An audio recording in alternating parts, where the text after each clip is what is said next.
All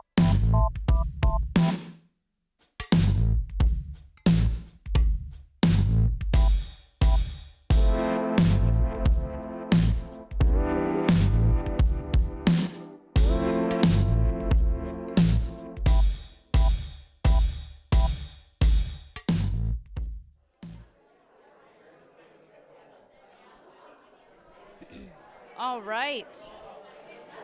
Good morning. Creative Mornings, ATL.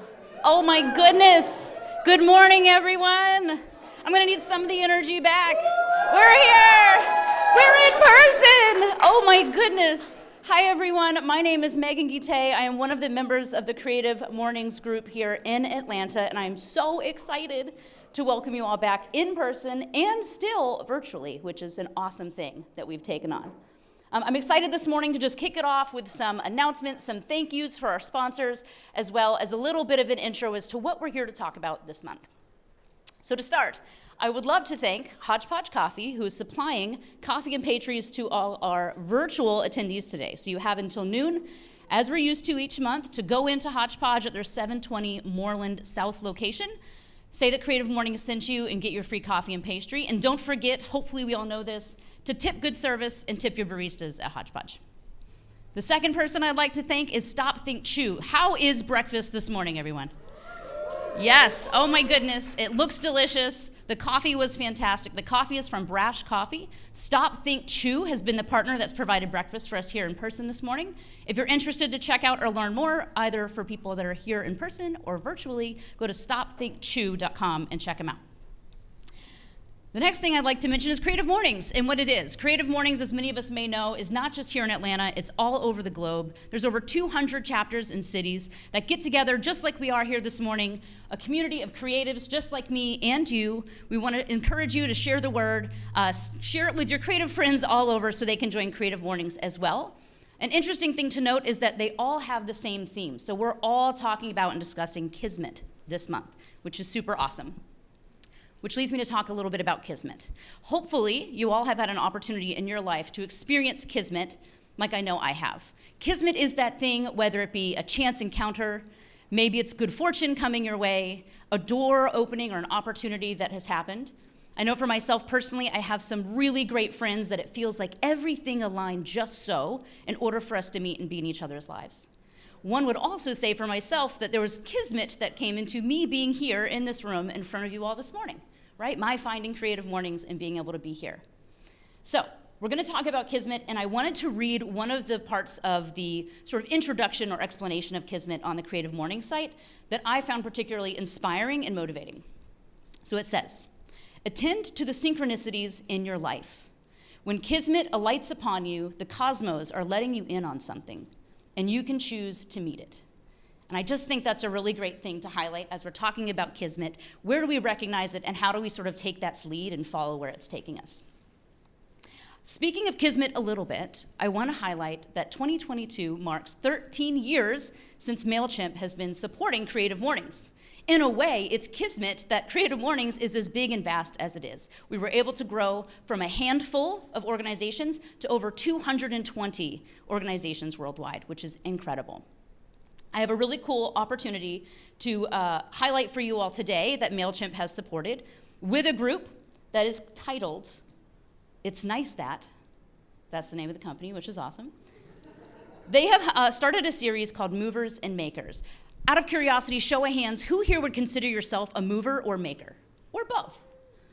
Quite a bit of us. That is not surprising to me. So what is Movers and Makers? If you want to check it out, it is a new series. And it's shining a spotlight on creatives like us, where they're going to share their stories, strategies, and secrets behind business growth. So if you're one of those folks that wants to sort of take up your creativity as a way to make money for you, you're going to want to check out that series. So go to Mailchimp.com and check it out to explore more.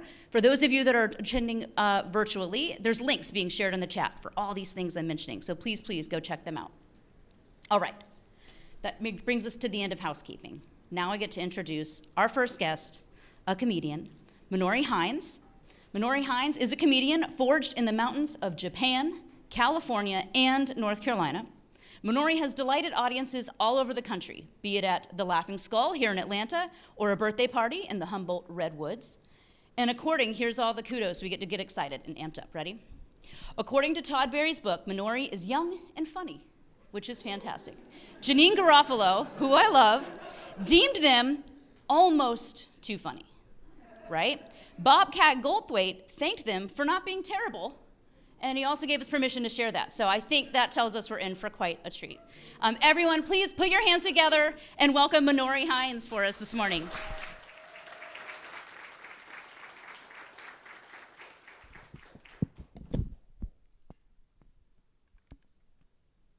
Keep it going for your host. All right. It's nice to see some masks like that. It's always felt a little kinky to me to have the mask on, like I take it off and I'm like, now my main face hole. It feels a little eyes wide shut. A little dramatic. But anyways, it's good to be here. I spent most of my life in Asheville, North Carolina, so that was a struggle as an Asian person. Asian, but I'm from Appalachia, so what does that make me? Appalachian, correct. I'm an even rare breed. I'm a Japalasian, so it's like being an endangered species, so please be nice to us. That's not like a census term. That's something I made up, so if you see one of us over there, don't be like, Appalachian. That's an inside the head word. Type it silently in the keyboard of your mind. But yeah, I was standing on a street corner in Asheville, and this older white gentleman looked at me, and he was like, "Hey, Oriental honey." And I was like, gross, that sounds like one of those like safety cone orange sauces you get in a little packet with Chinese food, maybe with too much MSG. I was like, I wish I could just yell out sauces when I saw people based on a look. Hey, gravy. Hey, goddess dressing, or whatever, And then I was riding my bicycle in Atlanta, and this guy just yelled out, "Hey, sukiyaki!" So I guess people see me, and they're like, I do need to restock on my wasabi.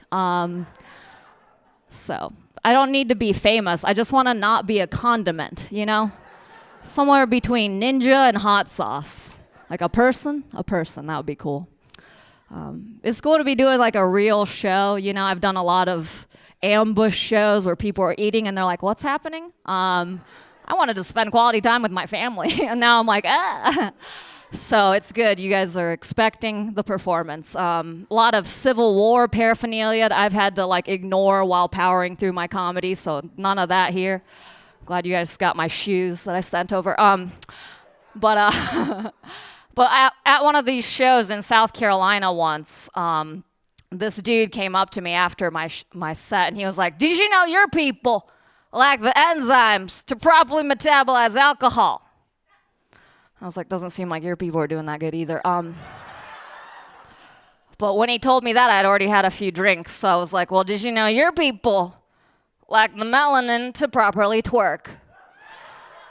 And then I tripped on my own feet, because he may have been onto something with the enzymes thing. All right.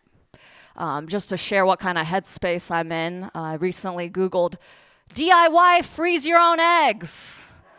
That's do it yourself, freeze your own eggs. I'm like, how hard could it be? Put some tampons in some extra large ice cube trays. I'm not a scientist. I was like, yeah, whatever. The results were unfruitful, like my impending womb. All right. Good to be here. You guys are a fun crowd. I saw an interview with the Dalai Lama, you guys, and he said if the next Dalai Lama were a woman, she'd have to be attractive in order for her to be useful. And the BBC journalist was like, "You must be joking." And he's like, "No, I speak fluent English. I meant what I said." Which is like, okay, that's kind of weird, right? Because in one breath, he's like, love and compassion are not luxuries, they're necessities. Without them, we cannot live. But we could do with a couple of fewer uggos, right? It's like, that's kind of weird. And he attributed much of his own success to his own attractiveness, which I was like, you're not making the strongest case for yourself. Mr. Llama. No one's like, His Holiness the 14th, you know, the hot one. And I'm also just like, how did he come to this conclusion? He's just meditating on a mountain like, no fuglies. Like, I just feel like that's not Buddhism, that's sexism, I think, right? All right, that's too coffee shoppy. Okay. We'll do a little riskier joke then. I went to a luxury apartment complex, and I saw in this, the parking sign, it said future resident parking, which I think is weird. It's the only place I've seen a future tense parking spot, you know? Because you don't go to the bar and see a sign that says future hit and run driver. You don't drive up to the Planned Parenthood and see a sign that said future lady with a ton of more free time. Some ladies told me Planned Parenthood jokes would be A-okay at 9 a.m. I'm like, 40% of you were with me for that one. That's good. I think that humans like to think we're superior because we have art and consciousness. I'm not really convinced because I've dropped a sandwich on the ground and then yelled at it, you know? That's not good, that my fight or flight's kicking into gear when I'm trying to sustain myself, you know? You wouldn't see like a squirrel drop its nuts and just be like, nah! Just start clawing a tree, having negative self-squirrel talk, like, of course I would drop those nuts, I'm just like my father. But humans do that stuff, and then we listen to really intense hardcore music that sounds like this. And to me, the subtext of all that music is like, I need dad hugs. And I'm right there with you. I needed dad hugs too in the 90s, but I was a little immigrant child. I was angry, but I was more like Limp Bizkit mad, you know?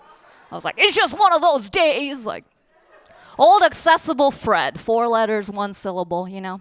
I was like, I do want to break some shit tonight.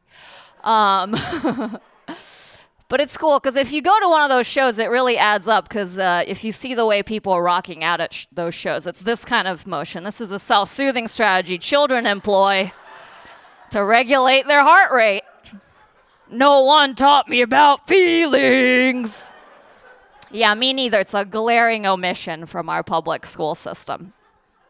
I came here as a little immigrant child, and I was really suspicious of American things. Like, I didn't really understand Barney, you know, because I came from the land of, like, anime, Miyazaki movies, very elaborate illustrations. I come here, and it's like Barney, like, I love you. I'm like, what is this ugly dinosaur with a smile plastered on its face?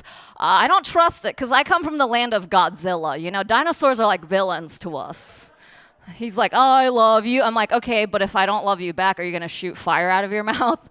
Laser out your eyes? All right, would have killed in a Japanese American museum. Okay.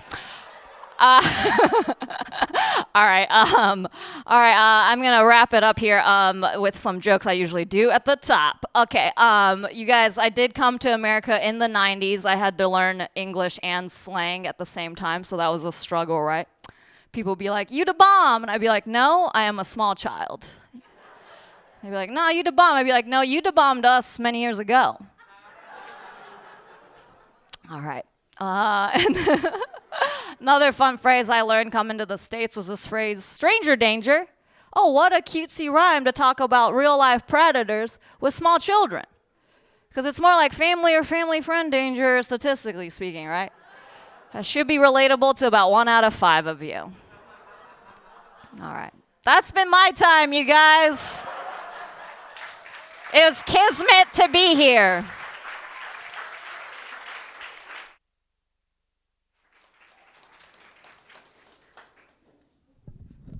Yo, give it up for Minori in here, making y'all laugh. Oh my gosh. Every time Minori performs, I have at least 2 minutes that I'm like, I bet I could do that.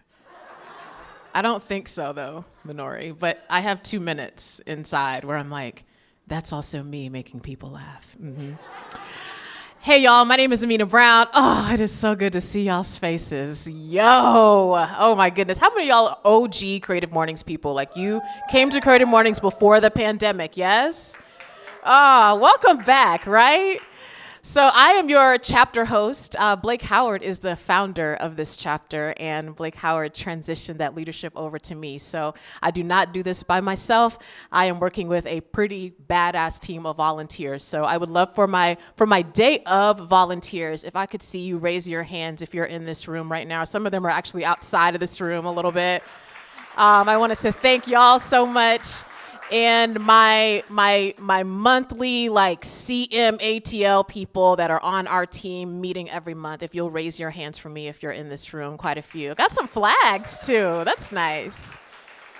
So yes, that can also be you if you would like to volunteer here. We would love to see you. There's always a thing to do. Oh, speaking of that, there are a couple of seats left in here. So I know we have some folks out there. So if you have a seat next to you and you want to just be a usher right quick and raise a hand, you could look in here and you too could sit inside the room. Come on, welcome the people. We love to see that. Okay.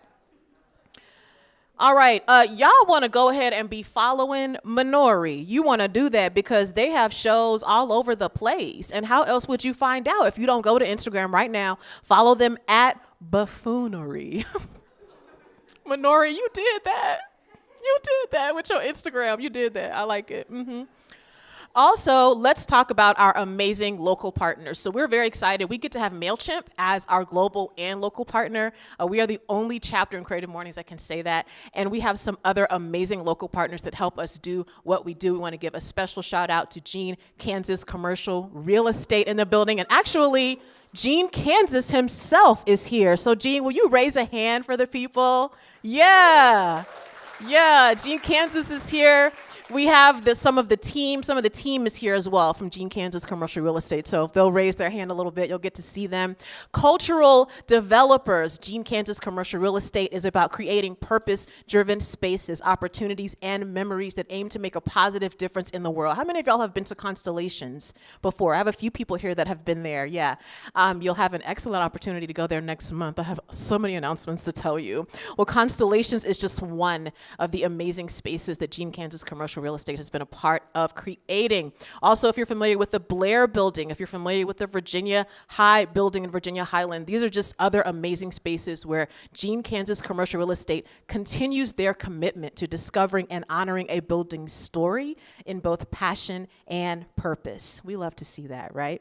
So in association with Gene Kansas, Constellation Satellite Events is now offering the ability for some of these spaces I just shared with you about that you can also be a part of seeing how you can do events in some of those spaces. Don't you love events? Don't you miss the people? Don't you want to be back out doing the things? Okay? So you can do this with some spaces that Gene Kansas can help you with. So look, you want more information? Where do you go? You go to genekansas.com. All the stuff is there. All the stuff. You go to there, okay? Speaking of that, we are here in Moda. Can we give a hand for Moda, our venue partner? Yeah? So the Gene Kansas team has been so great to us over these last couple of years during the pandemic, and we're still in a pandemic, guys, actually. But now that we're just trying to transition ourselves, just help us, bless our hearts, okay? So we're excited. We're here at Moda because of the Gene Kansas team. So if you have not checked out the exhibits here, please make sure you do that before you leave today. Moda is a fantastic space, and you definitely want to be a part of that. Make sure you peruse there. Make sure you grab a couple of free passes at the front desk. Don't y'all love free stuff?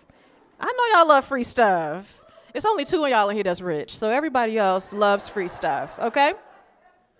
Okay, also, listen, speaking of spaces that you can rent, because Moda is connected to Gene Kansas, okay? You can, through Gene Kansas Commercial Real Estate, you can host events in Moda's inspiring galleries. Don't you feel inspired at this moment? You can do it. You can rent Moda spaces to host social gatherings, board meetings, product launch parties, team outings, photo shoots, everything in between. So make sure you go and visit genekansas.com. You can also reach out to Brooke Rashid, who is here with us. Brooke, raise a hand real quick. You can go talk to Brooke today and have your birthday party right here. You could do that. You could tell your child you're taking them to the forest, bring your kid right here. Also, I cannot give a big enough shout out to our video partner, Off the Record. Off the Record has been working with us since I have been leading this chapter. They make our videos look so crispy, okay? So all my people that are watching virtually, it is because of Off the Record that you are seeing this amazing footage right now. So Off the Record is a content creation and storytelling studio in Atlanta, Georgia. I believe Off the Record's founder is here, even though she didn't ask me to be saying her name right now. But Sam is the founder of Off the Record. She is here. So if you need content creation from some creators who are disruptors and innovators and give a damn, Off the Record is the place for you. You understand? You could have your kids' party here, tell them they're at a forest. You can hire Off the Record to also film them. I'm giving y'all event ideas today. Okay, it is good to be back in person with you all due to Creative Mornings guidelines all this year. I know those of you that are my OG people, you remember us like packing out some 600-seat places, right? We're gonna grow back to that slowly, but for now, to keep you safe, our events will remain small. So this is where we need a favor from you. If you are here today, maybe take a little break the next event so other people have a chance to attend, right? We're hoping over the next couple of years, we'll grow back to some of that OG size that we're used to, but for now, we want to keep you safe, and having our events smaller is the best way to do that. Speaking of events, we are switching it up this year. This is our experiment year, and I feel like this is a good year to experiment if you're not doing it already, because we're sort of in this transition. We're figuring out how do we do this during the pandemic, so this is what Creative Mornings is doing. Our OG folks, you were used to every month on the last Friday, we always had a morning event just like this one. This year, we're actually alternating, so that means next month, our event will not be in the morning, it will be at night. It will technically be a creative evening. Doesn't it sound so sexy? You loved it? So next month, we're doing what's called a field trip. Our field trip environment is different from this one. This environment, you come here to listen and learn, be inspired by speakers and performers. At the field trip, you're actually going to get to do some of the things. So we're excited to announce that next month, our theme is now, and we're going to have a storytelling workshop.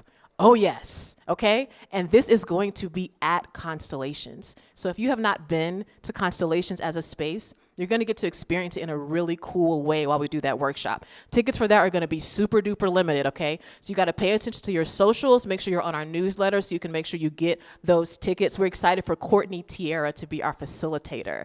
Courtney Tierra is a moth storyteller who will be coming to show us, oh, I heard y'all with the, yes, y'all did it in your house too. I saw you in your house go, that's me. Yes, she's gonna show you how you can tell a story. It's gonna be wonderful, a good in-person time for all of us. All of our events will be in person through the rest of this year, and our morning events will always also be live streamed. That way, you never have to miss out, right? So thank y'all so much. That's super great. All right, now, let's get down to it. We are here to hear from our speakers. How many of y'all are familiar with Butter.ATL? Yes, we got some fans in the building. Okay. Butter.ATL is Atlanta's definitive culture channel and a sought-after stage for the city's cultural icons and the sister media company of Dagger, an Atlanta-based ad agency. With over 100,000 followers, brand sponsorships, and original programming that features Atlanta legends like Killer Mike, Goody Mob, and DJ Scream, Butter has become the go-to destination for all things Atlanta culture. Y'all, I'm excited to announce the executive director and editor-in-chief, executive director Brandon Butler, and editor-in-chief Mike Jordan of Butter.ATL are our speakers. Let's bring them up here on stage.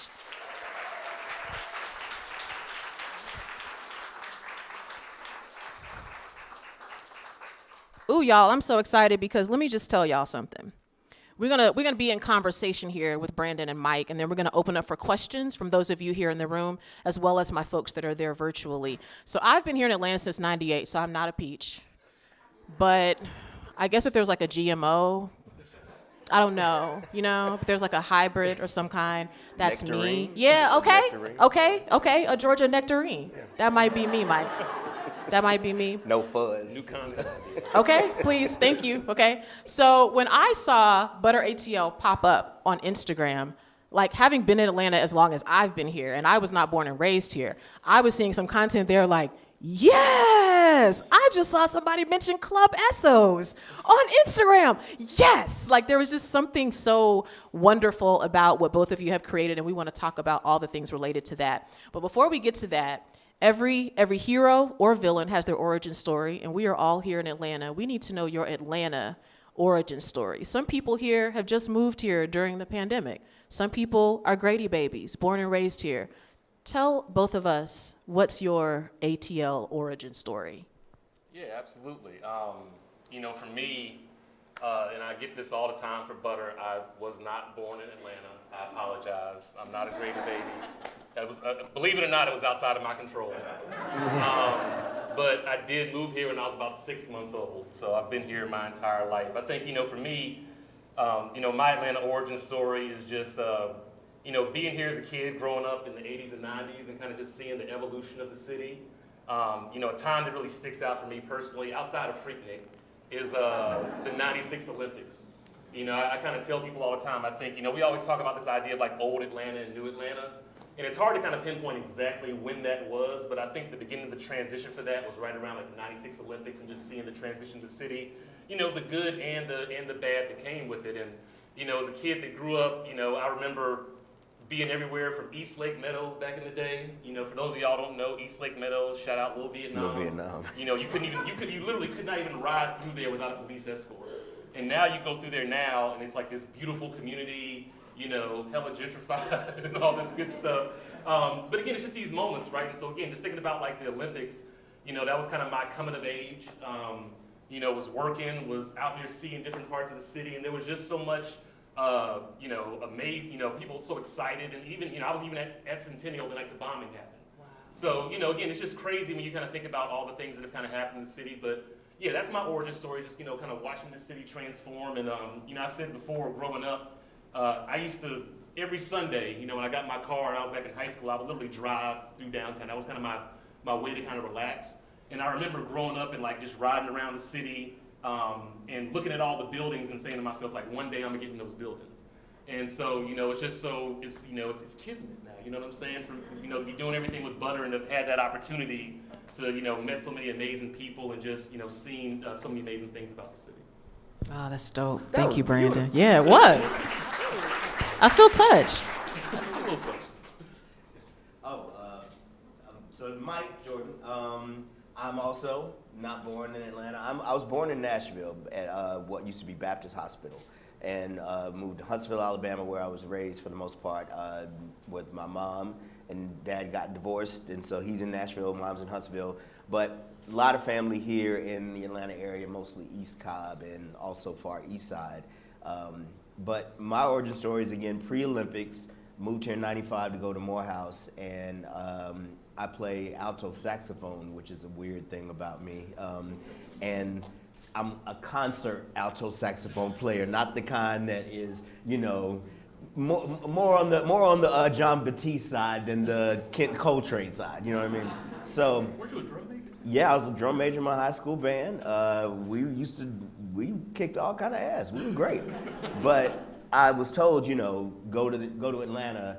The music industry is becoming a thing there, and in the mid '90s, that was absolutely true. So I really made it my goal while I'm at Morehouse. Okay, I need to get internships, and my goal is to get to LaFace Records. And I found out about an internship at the very last minute of the deadline for So Def recordings. And I wrote the essay and got my letters of recommendation in and got all the stuff in and sent it off, and I made it past 200 people to be Lil Jon's intern, who was the vice president of A&R at So Def before he was the king of crunk.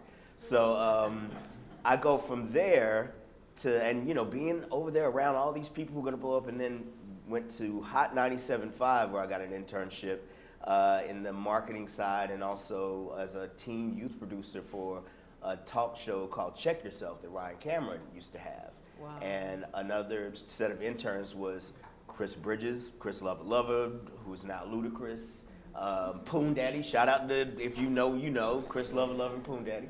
But Lala Anthony was the music director's assistant. The music director was Shaka Zulu, who would become Disturbing the Peace's partner. So I tell people all the time, I'm like a Forrest Gump character in Atlanta. Like, I was accidentally there for all kinds of shit.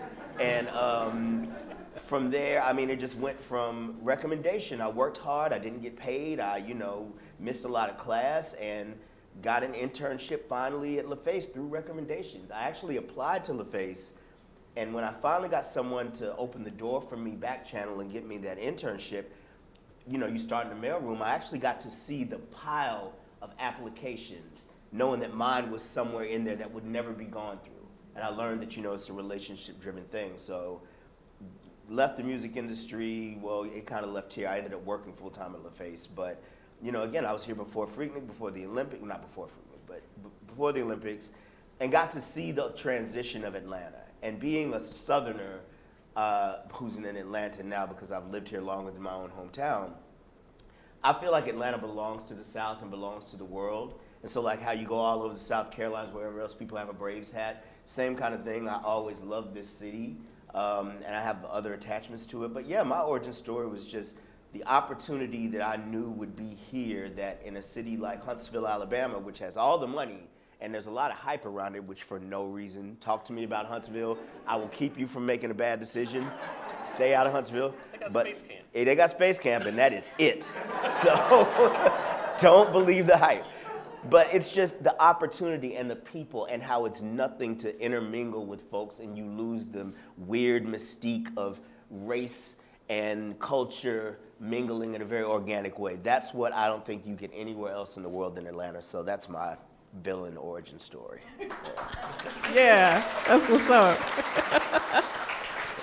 This month we're talking about Kismet, which in my mind is moments you have where you're in the right place at the right time, and both of you have described that in your origin story.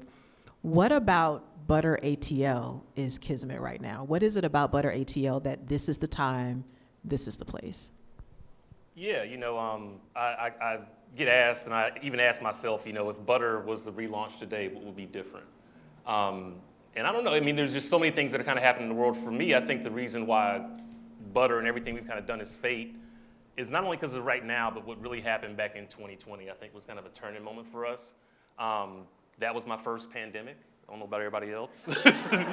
You know, so, you know, going home, you know, my background's in tech, so I remember like when everything kind of shut down, I remember kind of telling the team, I was like, look, everybody's gonna be at home on their phones.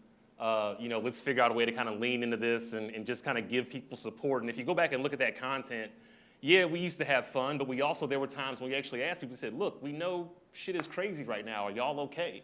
You know, how you feeling? You know what I mean? Like we actually used to put content like that out. I remember then when the whole social justice movement, you know, started happening around everything with George Floyd, I think that was the moment where even me personally, one of the things I saw was just so much misinformation floating around, right? They were like, and this was really happening, right? Like there were really people that were sending out, you know, fake events and trying to get, you know, Black Lives Matter folks to protest across the street from, you know, other crowds. And there was all this misinformation running around. I remember we had this conversation. I said, you know, if anything right now, Butter can kind of be a source of truth. So we really kind of leaned into this idea. We launched the Now Atlanta text line.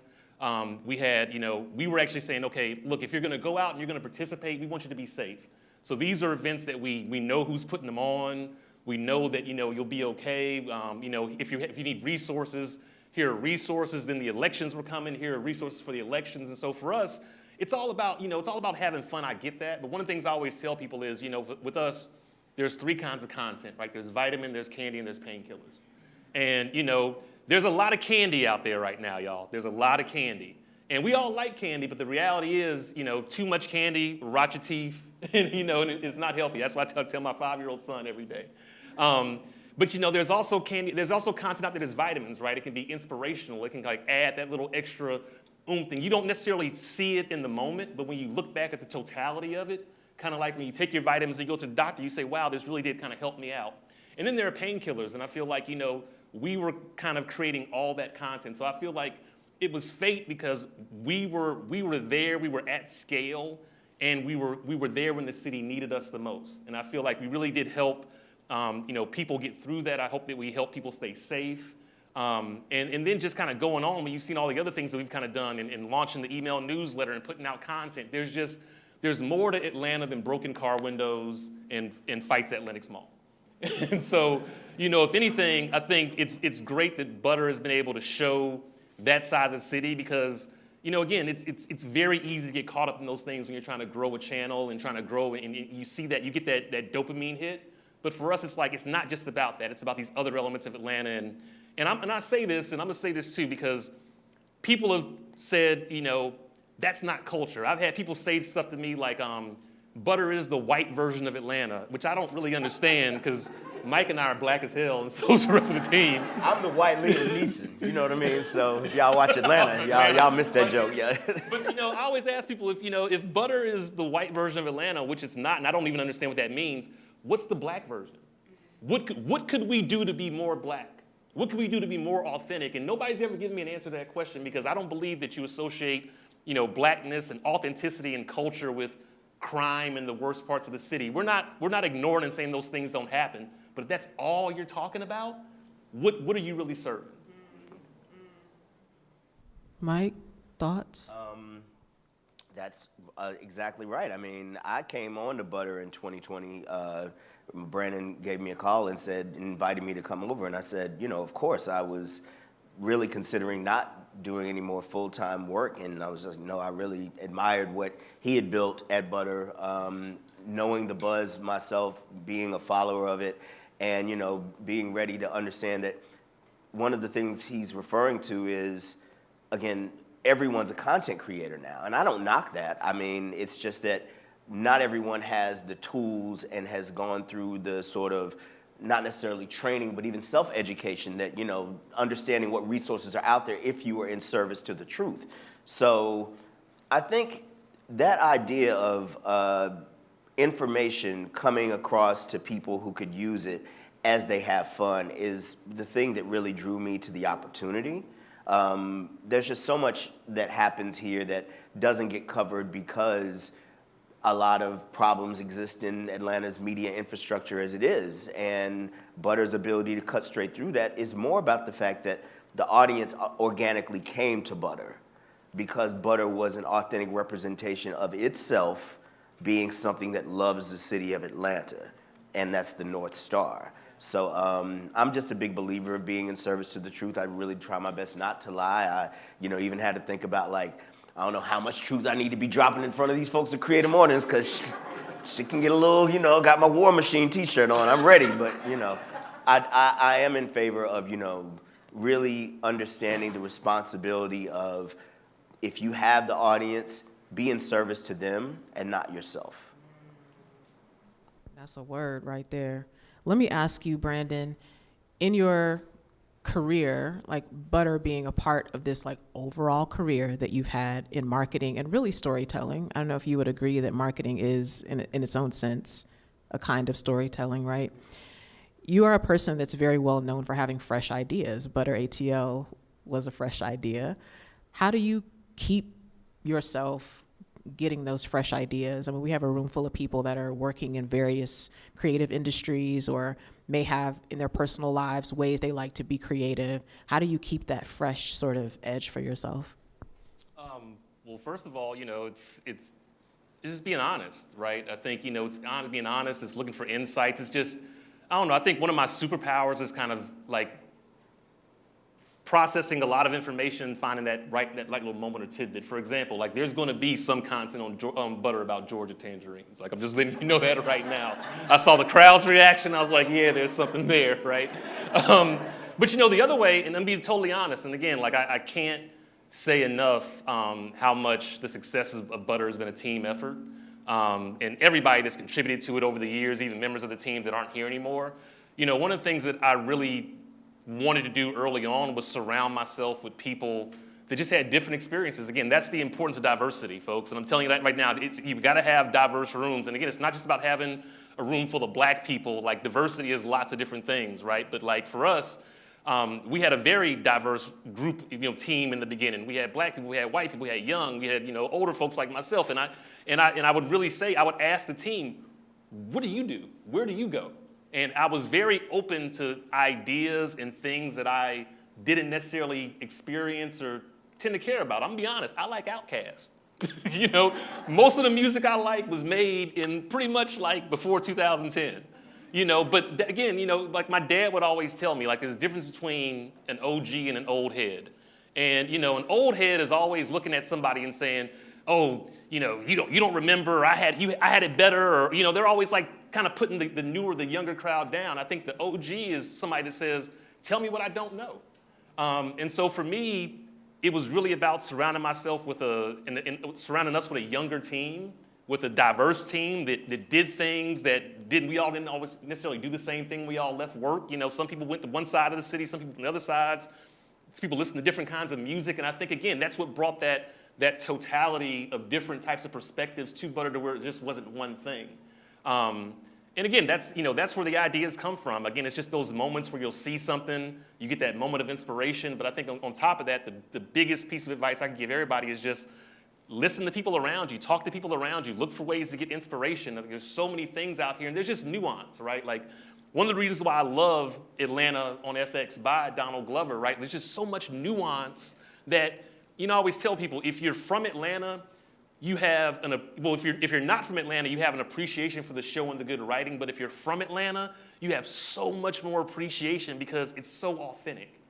They'll go somewhere and you'll know where they were at, and they don't even change the name of the restaurant. You know what I mean? Or and I'm like, this is what it is, right? It's that nuance of the person who doesn't speak the language or doesn't know it isn't going to know this and appreciate it, but the people who are from here see it. And I think that's what Butter is. Like, when people see it, if you're from out of town, oh, that's funny. But then if you're from here, you see the little nuance or the little Easter egg that we put in there for you that lets you know that the people that are behind the scenes have been to the Essos before, have been to the Atrium. We've sat in traffic on 285. We remember the 85 bridge collapse. There are all these little things that we can tap into without saying it that just, again, make it authentic. So yeah, inspiration comes from everywhere. You just got to be open and honest with yourself, and you got to lose the ego. Because in this content game, I always tell people, you got to feed the beast. And, I don't really get into likes and all that stuff anymore because, again, like, who cares? Put the content out, So, and I think, and again, just having that level of honesty with yourself and with your team, and just knowing, like, if you put something up and doesn't get 1 million likes, it's okay. You're going to have 50 more pieces of content, I love that, Brandon. Thank you so much. That was great. Mike, I want to turn to you. With your experience in the music industry and in media, you have something in your bio that I really love, and I wanted to see if you'll speak to it a bit for us. You said you think it's important that news and media is delivered from inside the community, particularly to communities that have historically been underserved by traditional media. Can you talk about that and maybe also give us some light into how Butter.ATL is sort of a part of doing that? Yes. You think about how Atlanta is changing, and it's changing in ways that are good. It is changing in ways that we can all see are not really equitable. We've had this problem with income inequality for a very long time. As we move to a tech-forward future and all this new opportunity and people understanding that Atlanta is a great place, there are stories that need to be preserved and told. There's still stuff that has not been told from Atlanta's history and the origins, or at least not enough people know, but there's also going to be a lot of stories that are going to be ongoing and they're coming in the future. When the people who are given the privilege of reporting that have to come from a very, small gap of who knows them and what graduate school they attended or who co-signed them, that's when you get into the false, terrible place that a lot of media finds itself in. It's that privileged group of who gets to tell the story. And again, I believe in empowerment. I believe that, we all start off as babies. Again, almost to what Brandon said, you weren't as responsible for getting here as you said. Babies don't come here with a degree from Columbia School of Journalism. Everyone has to be taught. Everyone has to be given an opportunity. Actually, I'm gonna give somebody a shout out real quick. My friend Amelia right over here is very responsible for part of my career. She gave me a free ticket to a food writing conference in Knoxville, Tennessee. And a lot of people think that I'm this food journalist, which I am, but I consider myself bigger than just food because you get pigeonholed that way. Next thing, I'm only a food writer. But I wouldn't even be doing that if Amelia hadn't had a free ticket and said, I can't go, why don't you go? And I meet John T. Edge, and I meet Adrian Miller, and all these beard winners, and I'm one of only 10 black people in a room of over 150 food journalists who are mainly white people, which I'm all good with all kind of people, but that disparity showed me, and again, what was the subject matter? Black food. And it was the wildest shit ever. I was just like, what is going on here? We've got to do a better job of telling the story of black food. Woohoo! And I'm like, but who's going to get to tell that story? So, and even right now, I fight to get more black writers into food. And I get all kind of writers. I've edited and written for all kinds of publications, but there's a dearth of people participating in food media who look like me. And that's a major problem, especially when the roots of American culinary come from soul food, which comes from the African diaspora, and we all can trace it back to where we know it started. That same thing is happening in broad media in Atlanta.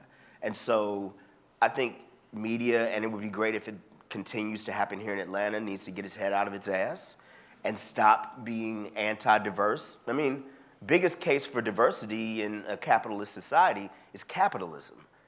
So if you want to make more money, you need to expand the base of consumers who would be interested in spending money because they assign value to your product. How do you have value in media? You have a diverse voice collective. You actually have people who are in the communities you're reporting on, as opposed to, over here in Oakland City, black people are shooting each other, news at 11.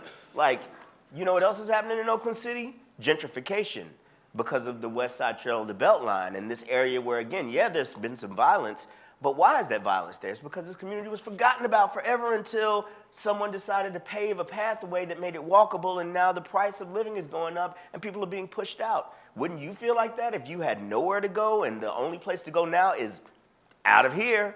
Because these are now worth $500,000 as opposed to whatever you thought this was owned. And by the way, who has your mortgage?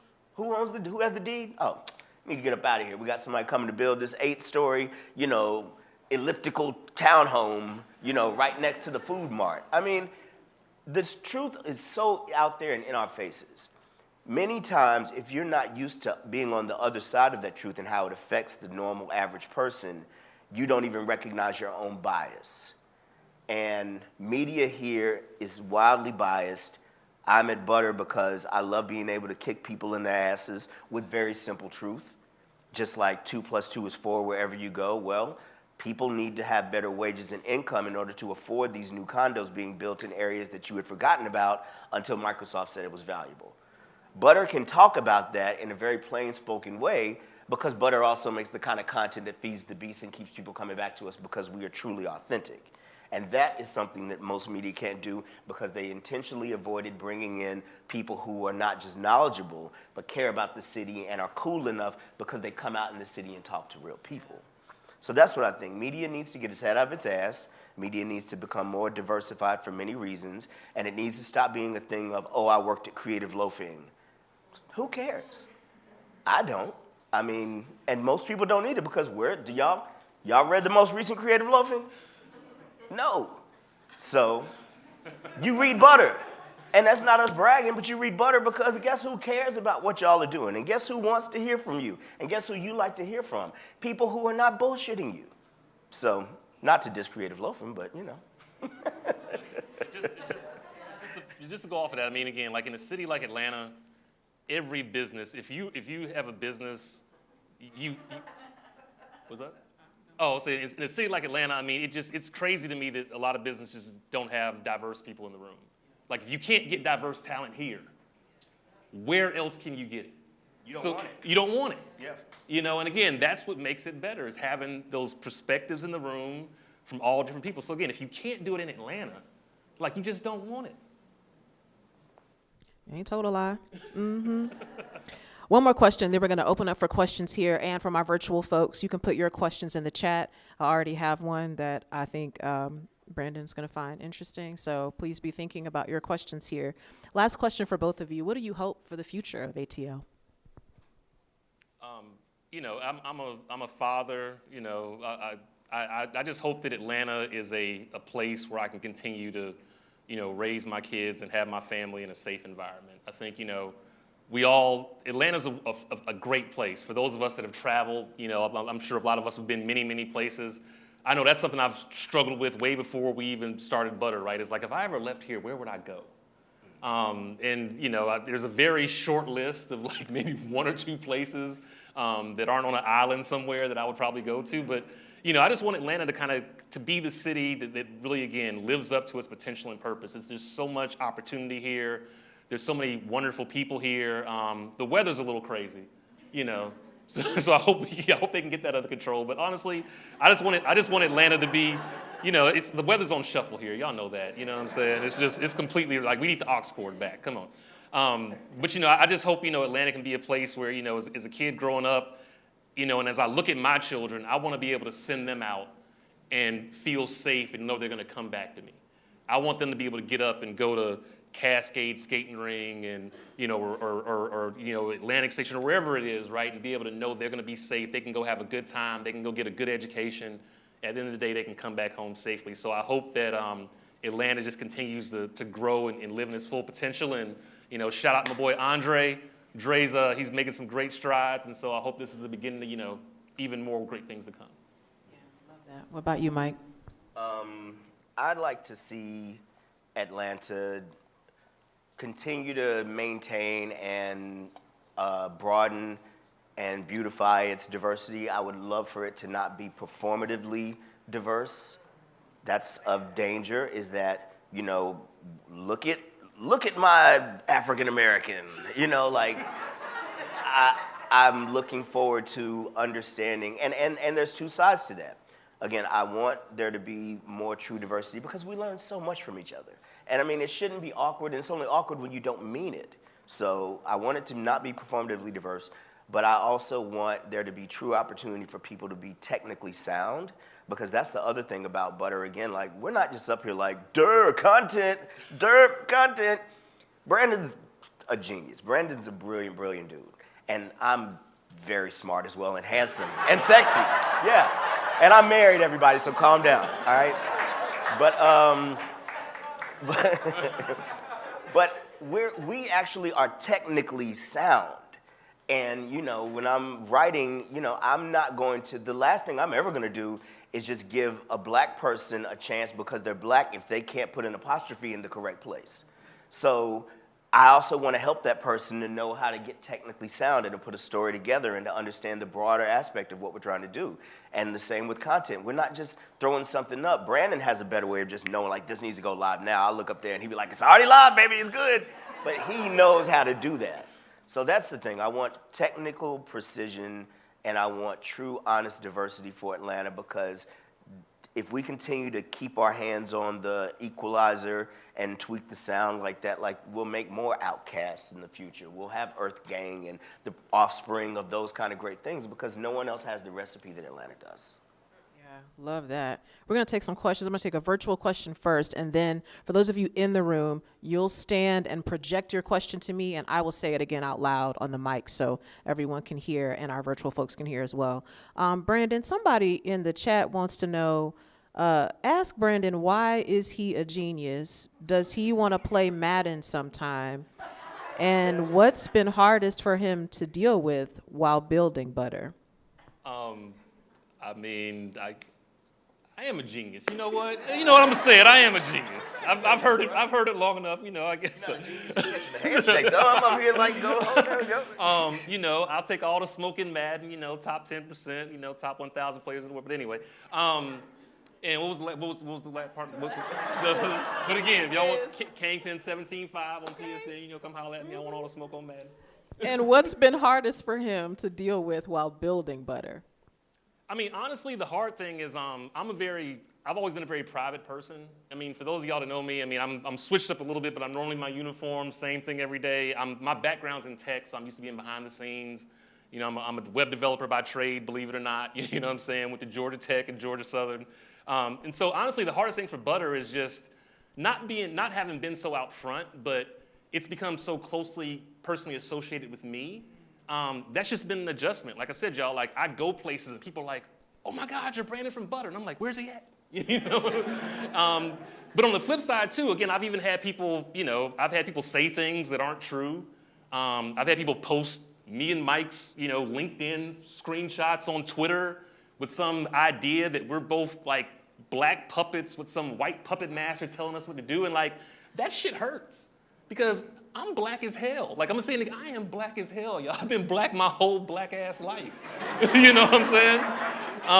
And so again, like, this whole idea that, we're some way or shape or form being inauthentic, it's just something I had to just, I had to deal with. You know what I mean? Again, I've had people, I put out a post one time, I said, y'all wouldn't believe the amount of hateful, racist DMs I've gotten related to Butter. It's just crazy. I'm like, yo, get a life. You know what I'm saying? So I mean, the hardest part has just been, that was something I wasn't prepared for. I'd say the other hard part, honestly, was kind of going back to the whole social justice movement. You know, when things happen, you know, when black men are getting killed by police and these things are happening in culture, we have a responsibility to say something, but like, that shit is heavy, y'all. Like, I really have no desire to brainstorm content at the speed of culture about another black man getting killed, period. Like, that shit is hard. I remember when Rayshard Brooks got killed, I was at home asleep and my phone is going off because people were literally in the line at Wendy's sending me the videos at 1 o'clock in the morning, right? This is before it was even on TMZ or on the news, right? So I couldn't even get away from seeing a black person dying from opening up my phone at 1 o'clock in the morning and seeing death, right? And then the whole idea is, now I gotta get up and say something because if Butter doesn't say something, they not authentic. You know, so that's probably been the other hard part for me personally, is I have no desire. And so that's why we don't get into a lot of the crime stuff. If there are certain things, we'll talk about it, but like, we're not, and I'm telling everybody, we're not gonna race to give you all, you know, crime and disaster porn. That shit weighs heavy on my soul. It weighs heavy on me personally. And even, you know, even when like people do pass away, you know, Archie Eversole, who was a friend, like these people are friends of mine. When Jovita Moore died, Jovita Moore was my friend. I have text messages and emails of me saying, hey, get well soon. She's like, yeah, B, I'm gonna see you later. And then like, so it's hard when people that I built relationships with, I now have to go out and say, I gotta find the right photo. Yeah. Like, how do you pick the right photo of Jovita to say she's gone? Right. How do you write that? I think I even hit Mike, I was like, I can't even write this caption. You know what I'm saying? So that's the part I don't think that people understand and really appreciate, is that shit weighs heavy. And so that's why we don't get into a lot of it, because again, I don't want to rush here and be like, oh, somebody died, let me go find this. Like, that shit is heavy. So that's something I had no idea that would happen, and it's happened, and you know, we deal with it, but that's probably been one of the hardest things. Yeah. Thank you for sharing that. Questions in the room? Yeah.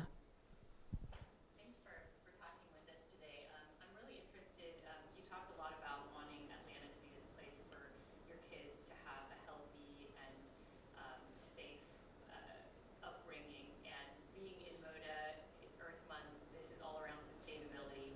Do you see the intersection of social justice and environmental and climate justice being more of a focus for Atlanta? I think it's very much gotten deprioritized, and I'm hoping that it'll be more in the center of discussion, especially because now with gentrification, seeing how a lot of communities that were underserved in a lot of ways are the ones who bear the biggest impact from lack of focus around environmental things. Okay, I'm gonna try.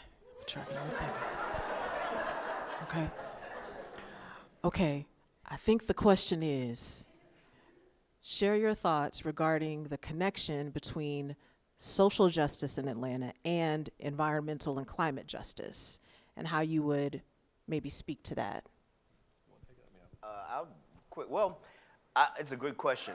Yeah, it's a great question. I mean, I look at a lot of that stuff. I mean, you know, clearly I'm at Butter, but I do a lot of national reporting, and it's one of those things where environmental justice is a thing everywhere, and you see how it's hit certain major cities as they change. Here's the thing about reporting that kind of stuff and sharing that stuff with an audience. Again, there's a responsibility that anyone with an audience has to at least be faithful to clear and true and honest information as best as you can get it, and double check and triple check your sources and facts. But it's not easy to get people to engage with environmental justice. And social justice can be different, and to Brandon's point, it's generally because people are reacting to something tragic that's happened. But when you're trying to be proactive and get people to understand why, this is, again, one of the reasons why I know, and I knew coming in, the Butter's potential and power to reach people is because there's a fine line between empowering and informing and giving people information as a tool to go forward and make change, and preaching and seeming professorial, which is, we don't like to be smart in America. I always say a person is brilliant, but people can be dumb. So we have to understand that to talk about things like environmental justice and what it means to have a brown field, certain terms that don't get around as much as what someone may be doing in this gritty kind of rumor mill thing that the content world serves, you have to find the bridges between that. Like, why is it important to you that, your area or the places that, underprivileged people have lived in, there's all kind of problems going on in their water and, runoff, all kind of crap going on. The key is meet people where they are. And don't try to just make someone hyper aware of something that they probably don't feel any power to change anyway. Then you just add despair to the equation. And you've given somebody, don't you bring me no bad news kind of thing from The Wiz. It's like, no news is good news. So you have to find ways to make that nugget of information something that you can make sense, make it interesting enough to say, like, there's a reason for you to know this so that there's actionable items you can take. Mix that in with the recreational idea of the culture of this city. And that's why we're trying to be very supportive of what Mayor Dickens is doing right now, because, again, having community cleanups, and he's out there filling in potholes with the pothole posse and all those things. Hey, this is a mayor who's telling you he's listening to all this Atlanta hip hop, and we've seen Dre around before he was mayor, before he was city council, all this stuff. So we know there's an opportunity there. So we mix and mingle those things together. You say you love Atlanta, you at this, future show, or you got this new mixtape. Oh, by the way, pothole posse over here. But by the way, oh, turn up, turn up, turn up. Is mixing stuff in and not being pandering, but also giving people the opportunity to not just hit them one time, but make that part of your actual overall strategy. Continue to drip information in there, and not everyone's going to use it immediately, but it's an ongoing development of how culture becomes empowering knowledge. And that's how I think you do that. And so, yes, it is something that I try to do, but it has to be subtle. People don't elect to do the thing that's smart all the time. They have to check the room and say, like, hey, are we doing the smart shit today or what we doing? So you have to kind of trick them in a very good and altruistic way. Yeah, and I would just say, I think, as my boy Kyle Stapleton always says, a rising tide raises all ships, right? So I think you have to find a way to kind of do both of those things in tandem. Atlanta, a lot of people don't know this, but Atlanta is technically, it's an urban forest. I mean, it's a city in a forest, right? And so, next time you fly into LA, think about what it looks like versus when you fly into Atlanta, right? But, when it comes to just environmental justice, like even as you talk about these underserved communities, right? Like I grew up, and I didn't know it, but I grew up in a food desert. Like even to where my parents live right now, there's like one grocery store. All the other ones have closed down. There's literally no restaurants that don't. If there are, they sell Jamaican food, lemon pepper wings, and liquor stores. If you want to drive to a restaurant, you're going to have to go about 20 to 30 minutes away just for a regular sit-down meal with like a salad, right? And so I think when you think about environmental and social justice, you got to understand that when this new Atlanta is all these new things are getting built, they're building in infrastructure that other people in the city and other people in areas don't have. And the reality is that stuff is also slowly, hurting and holding back and killing certain communities, right? So now when you look at it and say, well, why do people have, high blood pressure over here? It's because all they can do is buy damn Hennessy and lemon pepper wings. You know what I'm saying? Like they can't even go get a salad somewhere. Or the power lines haven't been updated, or the water, pipes haven't been updated, right? And again, but you see these new areas of the city, they're getting all the new stuff. So I think you have to start thinking about that, because this whole new city is getting built, but it's pushing people out. And it's just, stretching out parts of the city that already have, tough infrastructure and crumbling infrastructure. And so we have to find a way to kind of do both of those things together so that people can get their full experience and really get the full benefit of, everything Atlanta and the metro Atlanta area has to offer. Y'all, give it up for Brandon Butler and Mike Jordan of Butter.ATL. Oh my goodness, thank y'all so much. I know some of you that are here in person, I did not get to your questions. Possibly, maybe Mike and Brandon might stay around for a little bit, and maybe talk to some of y'all. But if they can't stay, and if we missed your question virtually, that's why you can go follow Butter.ATL. That's what DMs are for, okay? you go to there. It's a whole team of people, okay? Thank you so much, Mike and Brandon. That was amazing. Thank y'all so much. And thank you, all of you, for joining us today. Y'all rock. We will see y'all May 26th for our next field trip. Have a great day.